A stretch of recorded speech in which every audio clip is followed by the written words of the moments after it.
This is the Paul Goff audio experience, business lessons for physical therapists. My name is Paul Goff, former professional soccer physical therapist turned successful business owner and best-selling author from the UK. Each week, we answer your questions and bring you an inspiring story or person from the global physical therapy community.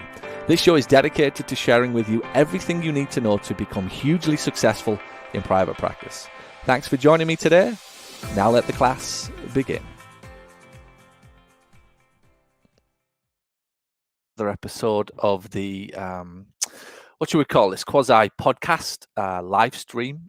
We are on YouTube right now. We are on LinkedIn. We're on Instagram. We are on Facebook. We're pretty much all over the world. So welcome. It is another wonderful Friday afternoon from Orlando. Beautiful day. It's a little cold today in Orlando. It's dropped to 65.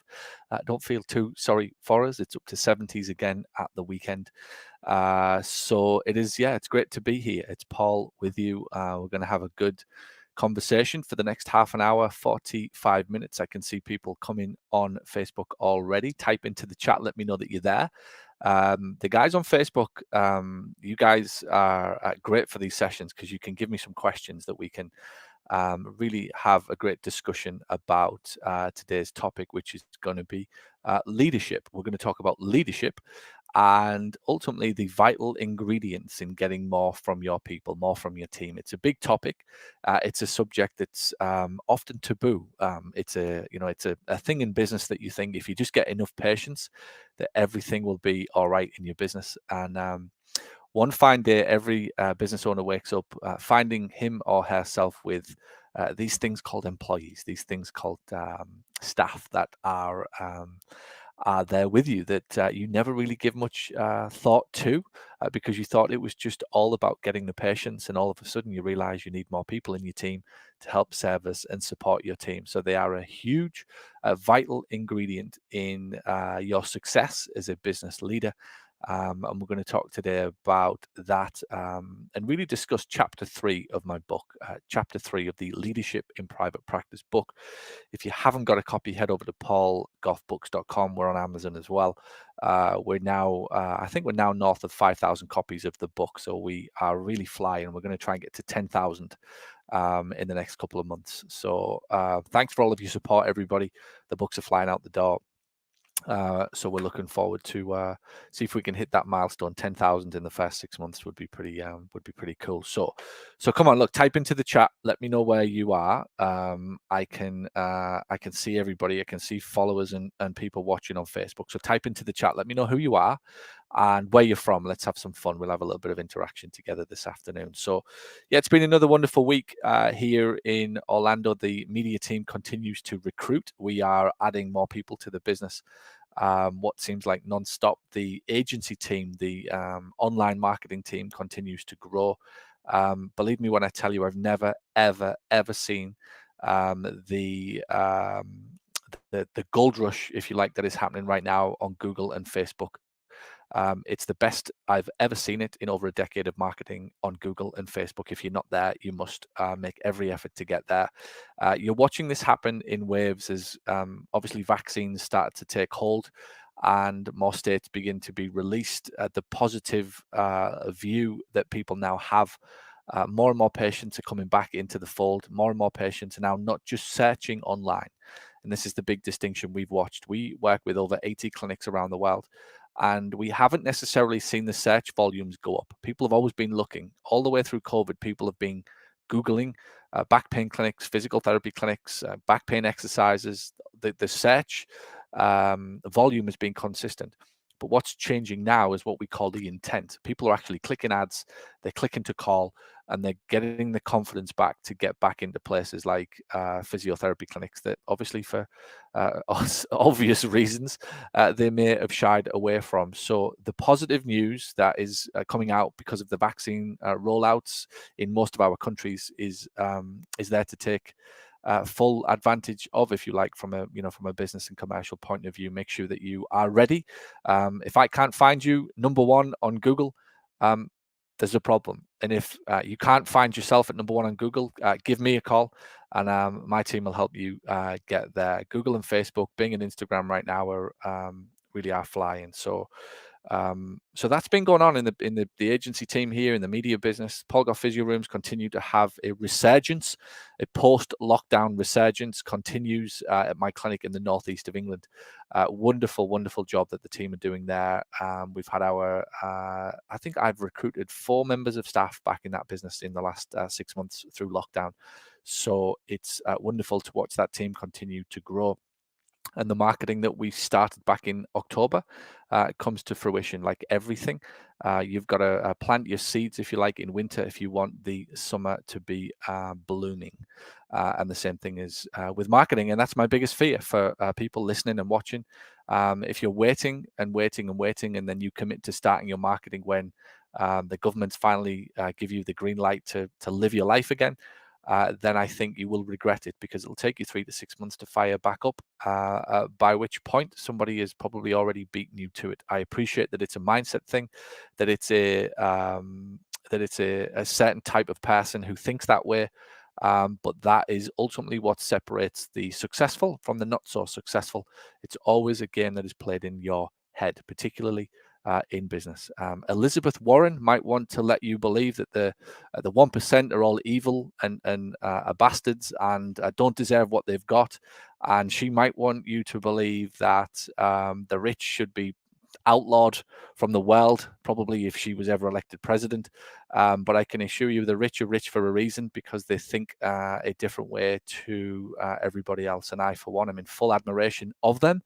And I'm doing my best to get there in that crowd of people. I have no hesitation in telling you that I'm trying to make my way to that crowd of people, and I'll be very proud to be there and to have a Twitter spat with Elizabeth Warren, like Amazon did this week when she accused them of not paying their fair share, even though they continue to add however many hundreds of, thousands of jobs and hundreds of millions of dollars, whichever way we look at it, in taxes that supports the economy. And let's face it, those politicians, they just waste the money anyway. It doesn't matter how many tax rises those guys or folks are going to slap on people in the next 5 or 10 years. The government will just do what they always do, blow the damn thing, and none of us will see any benefit from it. And then they'll ask us for more money in 5 years and 10 years and say that it's all the rich's fault again. So in nearly 40 years of living, it's been the same cycle, and I'm fully expecting it to be the same cycle for the rest of my life. I just wish I'd woken up to it a little bit earlier, that it's a mess. It's a joke how these politicians treat business owners and just think that they can tax everybody to give them some money to play with, basically. So, but anyway, that's enough of the politician bashing. I do enjoy a good politician bash. It's always fun. But anyway, right, what do we got? Type into the chat on Facebook if you can see me and you can hear me. Who have we got? Comment in below. Becky Lawson is watching. Becky, nice to see you. It's wonderful to see you, Becky. Looking forward to seeing your happy, smiling face in a few weeks when I get back to England. The fun is over from the 15th of May, Becky. The boss is back. You'll have to start doing some work again back there in England. You've had your playtime for the last year. So what we're going to talk about, 3 things to get. 3 things I think that are needed. So I wrote this book through lockdown, as many people now know.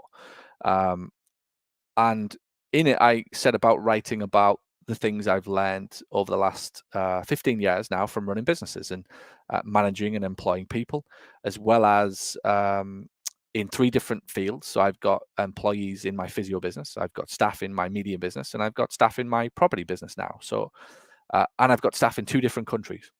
I think that puts me in a very unique crowd of people, if you like, to be able to write about and comment on leadership with such a diverse view of the landscape from different countries and from different industries and fields. And here's what I can categorically tell you. It's exactly the same, no matter what country you're in or what field you're in. Doesn't matter what industry you're in, be it property, be it media, whether you're in coaching, whether you are in physical therapy, whether you're in chiropractic. It really does not matter what you are running a business in or what country you're in.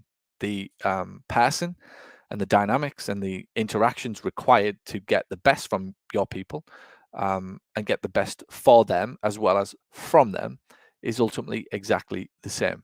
Now, in the book, in the first 6 or 7 chapters of the book, I talk more about leadership in life and ultimately what is required for leadership in life and how you get the best from people.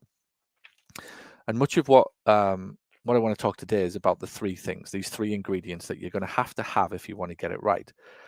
And I think the first one is support. Not earth-shattering, but it's support. Number 1 is support. If you're watching this, I can see many people. Eric, lovely to see you. Eric said he's reading this book in Charlotte. Again, good. Eric, I was up that part of the world recently in Lake Norman, about 50 minutes northeast of Charlotte was where I was at. Susanna says, this book is amazing, should be a required reading for all that work with any team. Thank you. Let's see if we can get it into the curriculum in PT schools. I doubt it somehow. They're not ready for this way of thinking just yet. It's as if there's a cruel irony to this world. It's like it's almost as if there's something that makes people think, let's put these people through pain and let's teach them a load of things that are irrelevant. And we'll take loads of money off them for doing it. And then we'll let them figure out for themselves that all of the things that we taught them actually don't prepare them for the life that they want to lead, right? And again, that's took me nearly 40 years to figure out that these school systems are a complete joke as well, that they set us up to be taught things that actually have almost no relevance to us at all for the rest of our lives. And somehow this cycle keeps going on and on and on and on.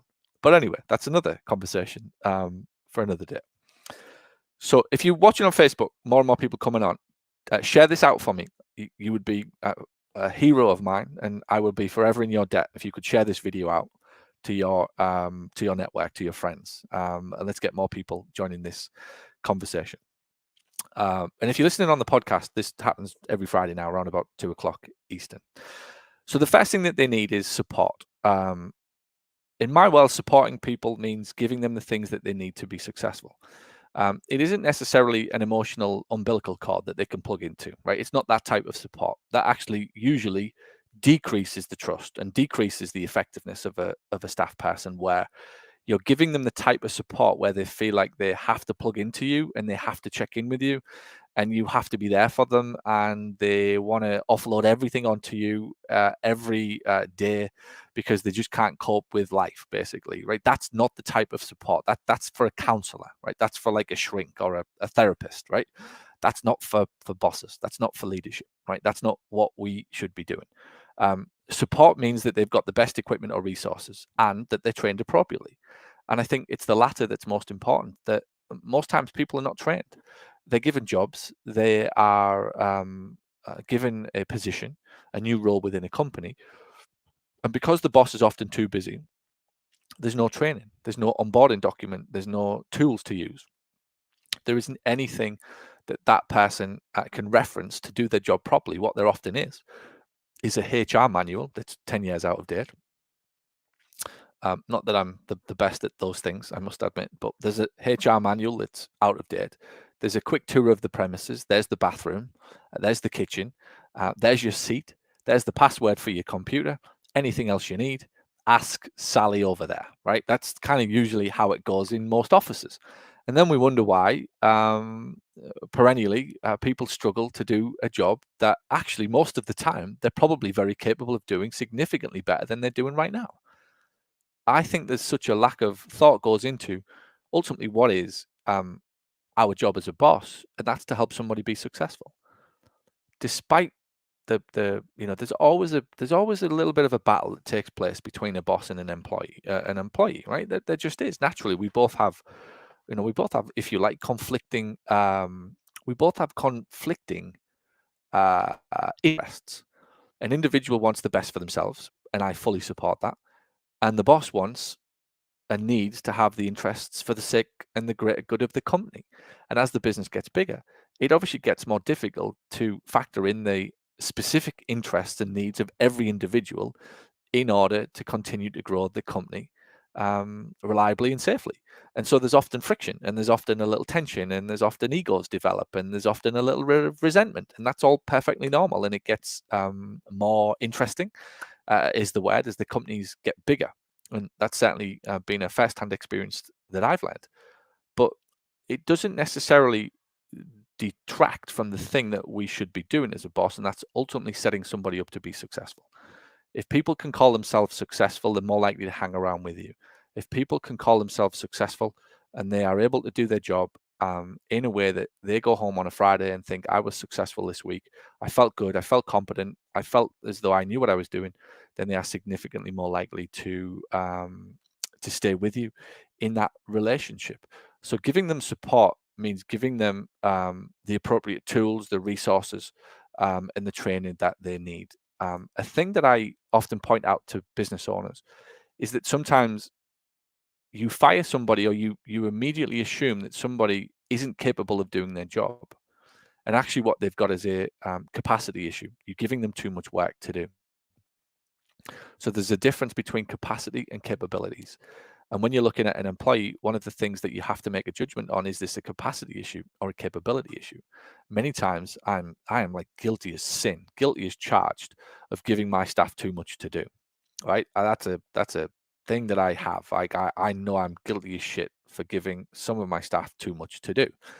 And therefore I have to be very careful that if things don't go as I would like, to naturally immediately assume that it's a capability issue. It could actually be a capacity issue. And you see this happening in physio clinics all the time, where, and the classic example is a front desk guy or girl who is brought in to answer the phone and provide great customer service is now responsible for doing the marketing and doing the social media and sending the emails and making follow-up phone calls and reaching out to doctors. Ultimately, in the end, that person doesn't have a chance of being successful in their role, not because they're not capable, because they don't have the capacity, they don't have the time or the bandwidth to be able to do it. So as you think about your employees, the first thing that they need for that relationship to be cemented and ultimately to get the best from them, they absolutely need a level of support that allows them to be successful. Have they got the best telephone equipment? Have they got the resources that they need? Have they got things like Infusionsoft? Have they got the software to make their jobs easier? Have they got the training? Have they got the videos to watch? Have they got the onboarding processes? And ultimately, have they got the time to do it? The second thing I think that is the vital ingredient is respect. Is respect. Um, Everybody on your team is different, and as such, they must be treated differently. Oh, I just said it. Treat people differently. I mean, it's kind of counterintuitive to what people are telling you today, that everybody wants to be treated equally. Now, I firmly believe that everybody should be treated equally as human beings and with the same level of respect, 100%. But to suggest that we all want to be treated equally in the workplace with what we want and what our day needs to look like and what the salary should be and what the working environment needs to look like for that person, whoever said that must have been drunk or is weak and is frightened of conflict, because you cannot treat everybody the same simply because, and here it is, shove this up your ass, politicians, we're not all the same, end of. So how can anybody be treated the same? Now, we all want a fair crack at the whip, and we all need to be treated with respect and with manners and decency and a common sense approach to life applied to each of us equally. However, we do not want to be treated exactly the same all of the time, because we all have very different needs and concerns. We all have different things that we consider to be more important than the next person.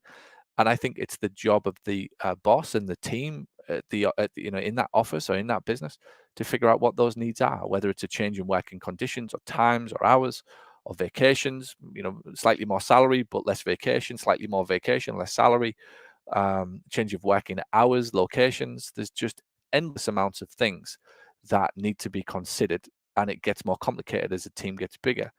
But it's something that has to be factored in as the team grows. Treat people with respect, treat them fairly, and in doing that, you are treating them the same, but in a way that they need.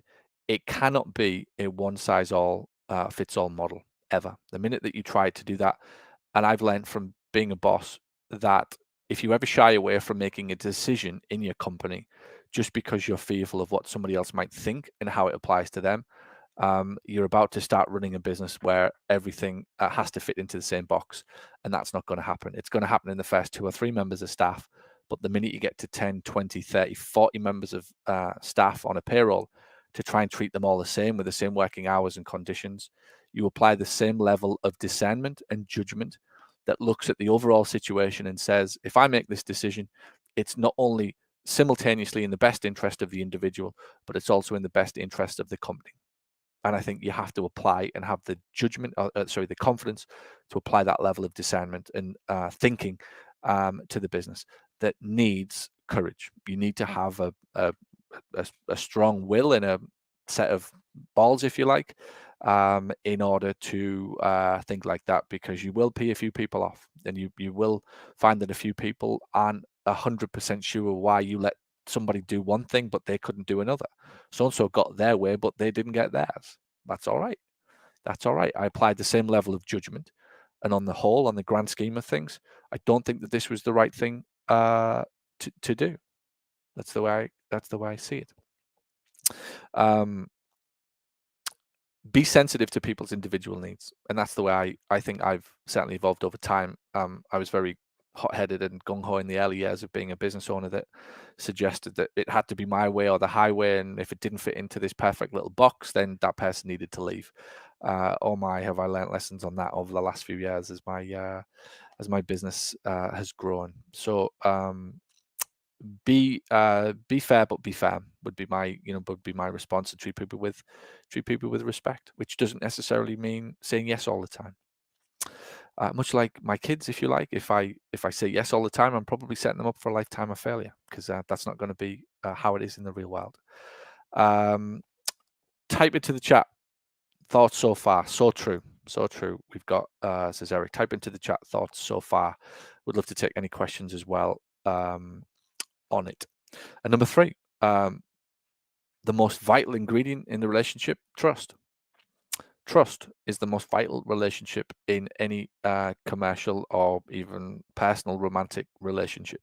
It's the glue that keeps all relationships together, and yet a lack of it is one of the most common issues in the employee-employer relationship. But here's the thing. I write about this in the book that I'm not 100% certain. A lot of employers will tell you that they don't trust the staff. I think it's the other way around. I think that the employer doesn't trust him or herself. I think many of the underlying problems in a business is actually because the employer doesn't trust themselves to be able to cope with the consequences of an employee not doing the thing that the employer thought that they were going to do. And I think in that moment is where a lot of the kind of needle, the awkward conversations, the lack of trust, the micromanaging actually begins, because the employer doesn't always know what is required in the role by the person that they've hired, so they can never fully trust that the person will do it. Think about it. I think a big mistake that employers struggle with and carry with them forever, all the way through their business life, is they never truly understand the requirement of the role that they are hiring for. They know they need something doing. They know they want someone to do something. They know they need a position filling because the business feels busy right now, but they couldn't accurately describe it to you over and above answer the phone, customer service, send some emails, and treat the patients. And because of that, a fear and a doubt creeps in on behalf and on the part of the business owner, who, should their back be turned, is immediately fearful that the person that they've employed isn't doing the job. And the fear and the angst increases because of that gap. There is a knowledge gap between what this person should be doing and what I need them to do, or what I think they should be doing for me.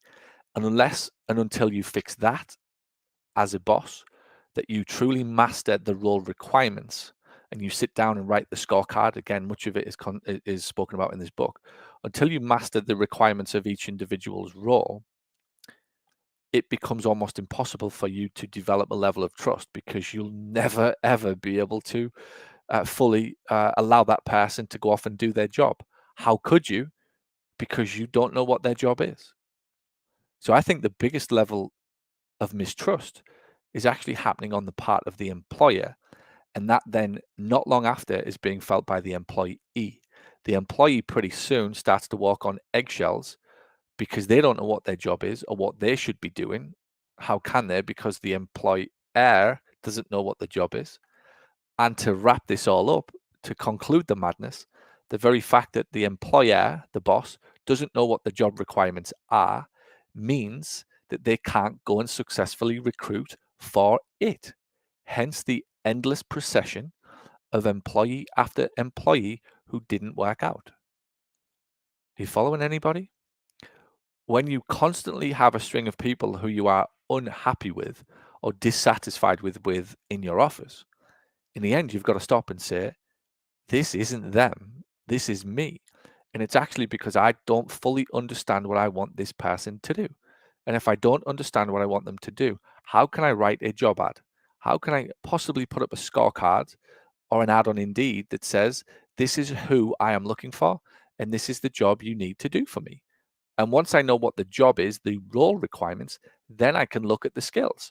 And if I know the skills, then I can actually successfully interview for those skills. Is making sense so far? So what you see is actually most of the source of a lack of trust, to wrap that up, comes from a failure to recruit properly. And a failure to recruit properly and hire somebody to do a job comes from the business owner's lack, naivety, shall I call it? I'll be polite. Naivety comes from not knowing specifically what the role requirements are, and then ultimately what skills are required to complete and fulfill that role, which means the trust is much more likely to be there. Much more likely to be there. So I'm seeing a few comments. How do we stop the madness? The madness gets stopped by a deep and profound understanding of specifically what you want that person to do. Obsess over it. Not at the tactical granular level, not at the send emails, not at the answer the phone, not at the customer service level. You've got to think above that. What are the role requirements? Provide world-class customer service that is so good that any client that comes into my office will want to return and tell 10 friends. That's what they do. That's what they really do.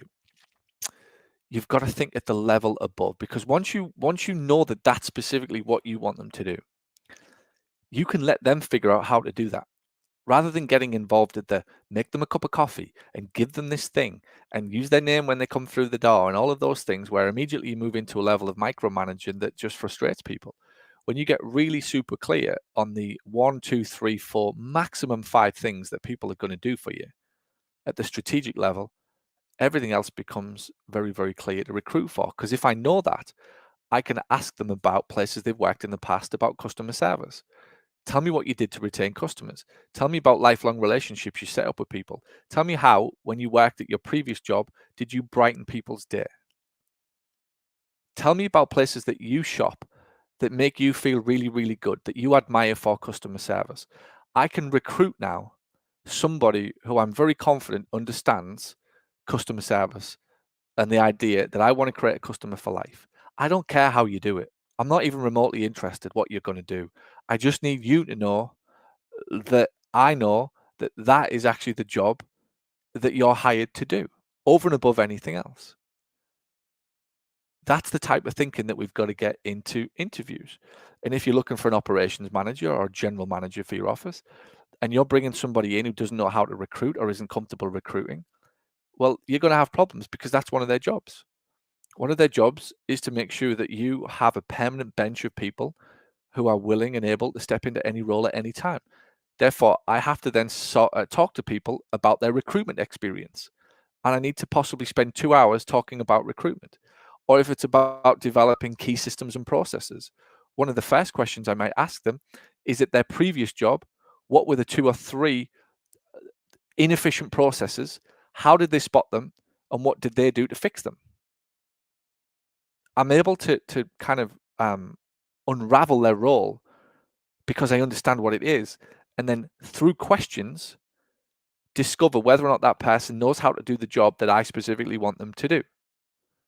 And if I find that person, then I'm much more likely to be able to let them do their job, which increases the likelihood that the trust will be high, and therefore that person will want to stay and do a good job for me. I mean, I could talk on and on and on about these things, but the trust, the distrust comes from an insecurity from a business owner, is my thoughts on it. That there is lip service paid to what do they do? What do they really, really do for me? Do I really understand? Why do people shy away from hiring marketing people in our world, right? Let's face it. Why do physical therapy businesses not like hiring marketing people? Because they don't understand what marketers do. So they shy away, right? That's the reason that you'll see a PT clinic loaded with PTs, no marketing assistant.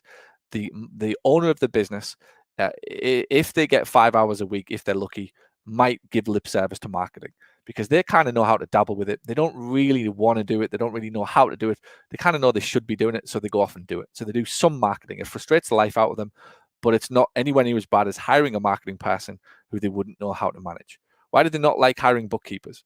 How many PT clinic owners do you know who are satisfied with their bookkeeper? Now, all these bookkeepers can be bad, right? It's just not possible. What's true is that the business owner doesn't know what to look for in a good bookkeeper or what they actually want, and therefore they can't spell it out to the bookkeeper. Therefore, the bookkeeper can't deliver it. Do you get it? Like, we don't understand what we want from the bookkeeper. Bad data in, bad data out. That's going on all day, every day with PT clinics all over the world. They can't and don't know how to get the best from the bookkeeper because they don't understand what they want from the bookkeeper. They can't and don't know how to hire a marketing person and be comfortable with it because they don't know what the marketing person does. They don't really like hiring a general manager, not because they don't want to pay, it's because they don't know how to manage a general manager. What are they comfortable with? Hiring a procession of PTs, PT assistants, PT assistant, right? That's all they do. And what you end up with is a business owner who dabbles with some marketing, moonlights as a manager, fights with the bookkeeper, doesn't have anybody in sales, asks the front desk girl who's great at customer service, but is dreadful at sales to do a job she doesn't like doing, that inevitably 30 days later she quits because she doesn't want to do the sales. And then that gets passed off as somebody who doesn't support you or as a bad employee. No, she was a good employee. You just had her in the wrong role. And you had her in the wrong role because you didn't understand the requirements of the roles required of a successful business that is able to grow.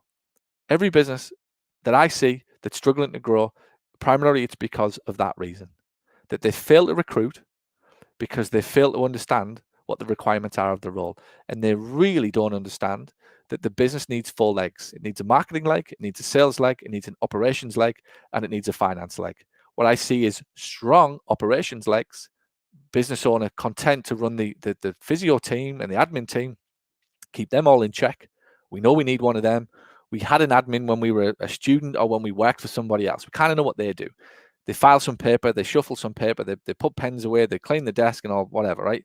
That's the binary level, but I'm comfortable with that because I know that that's what that person did in my last job. So I'll just have them do that for me. However, there's so much more that that person can be doing for you. And I think that's a failure, and that's where the issues crop up, and that's where the trust issues between an employee and an employer actually all come from, as far as I can see it. The insecurities in the business owner come from that there is a failure to understand really the role requirement, and I think that is your number one job, or certainly part of the building the team. The 3 jobs of a CEO, as I discuss in the book. What's the vision? Keep the goal, get the cash, don't run out of it, and build the team. But it's not just about putting people onto the org chart. It's about building them as individuals as well and growing their capability as well. So there we go. That's the review of chapter 3. Let's see if we can get this to 10,000 copies sold. Let's go by July the 1st. Let's set a little target before July the 1st. We've got another 3 months to do it. So get your copy of the leadership book. It's on Amazon with my other books, or you can head over to paulgoffbooks.com. Leave me a review on Amazon. I'd love it. I'd love you forever if you would do that for me. And if you do leave me a review on Amazon, make sure you email my office, paul@paulgoff.com. We have a little gift for anybody who does leave us a review on Amazon. Of course, if it's a 1-star review, you can get lost. I'm not giving you the gift. But if it's a 5-star, anything above 4.5 stars, I'll give you the gift. But if it's a 1-star, you can naff off, right? Which is British for do one, basically. So yeah, so that's it. Any questions in the chat? Nice to see so many of you coming in. Say hello when you do arrive. If you have a question, I'll happy to answer it for you. If not, we will be back next Friday. Next Friday we'll do this all again. We'll go through chapter 4. What's chapter 4? What is it? It's been that long since I wrote the book. Chapter 4: How to inspire lasting change in your people. How to inspire lasting change in your people. And if you can figure that one out, let me know, because I made chapter 4 up. It's kind of sounds good, but I don't know if it's all true. But we'll have a go. Does the gift value get better with the stars? The gift gets better with age, Eric. It gets better with age, like you.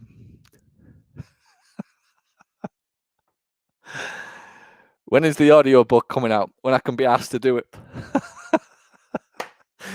Nathaniel, I'd love to give you a more professional answer, but the audio book will be out when I can be asked to do it.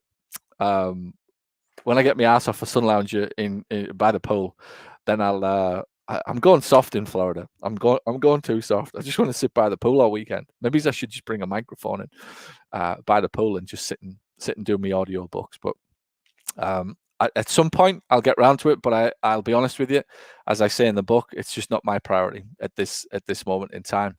But at some point it will be. When there's the ferocious knocking on the door of enough people who tell me that, Paul, get in the 21st century, everybody listens to audiobooks, then I may do it. But you know what it is, right? Here's actually the answer. I'm talking bullshit there, so I'm going to give you the truth, right? I just don't like audiobooks myself, right? So I just think that nobody else likes audiobooks, right? So I just can't see why anybody would want to listen to an audiobook, right? And that's the truth. We are all naturally gravitating to the things. Why do I write so many books? Because I love reading books. I devour books. I'm reading 4 different books right now.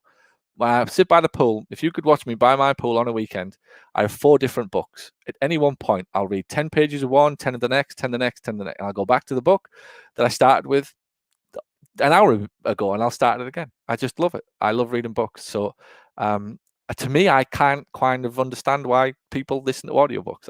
I just don't get it yet. But I'm often a bit slow to catch up with these trends. I'm a bit stuck in my ways occasionally.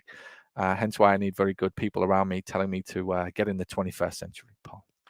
So there you go. I wish I wish I could be more. I'll give you a better, more sophisticated answer, Nathaniel, other than I can't be asked right now. And I can't work out why everybody listens to audiobooks instead of reading. So there you go. What else? Need Monic Notes coming out. I have no idea what that is, Eric. I guess that's some app I suspect that people use to take notes from a book. Is it? Is that what it is? You should know me, Eric. I'm still in the 1980s. Literally, I still live in the days of Back to the Future and Top Gun. All of this modern online technology stuff. Somebody else can have it. Like it's not for me. I can send an email. And I can press play on this thing that my team set up for me, and that'll kind of do me for the next few years of my life until then.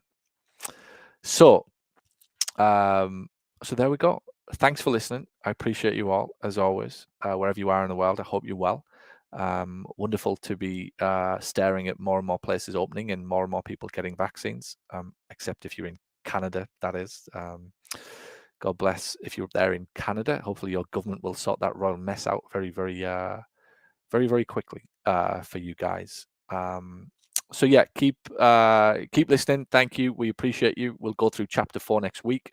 Leave a comment in the chat below this video, and if you're listening back on the podcast, be sure to leave me a review and head over to paulgoffbooks.com. You can get the book from me direct. Help a poor author out. I always support other authors. I always support buying direct from the author, right? Help a poor local author out, if you could, by heading over to paulgoffbooks.com. Jeff Bezos has enough money. You can get it off Amazon faster, maybe it's a day. but I assure you it is worth waiting for. So support the local. I might start a campaign for support the author direct, and you can support my my fund at polgoffbooks.com. So there we go. Right, I'm off. I've got some work to do. I'll see you all again very soon. Thanks for watching. Have fun. See you soon.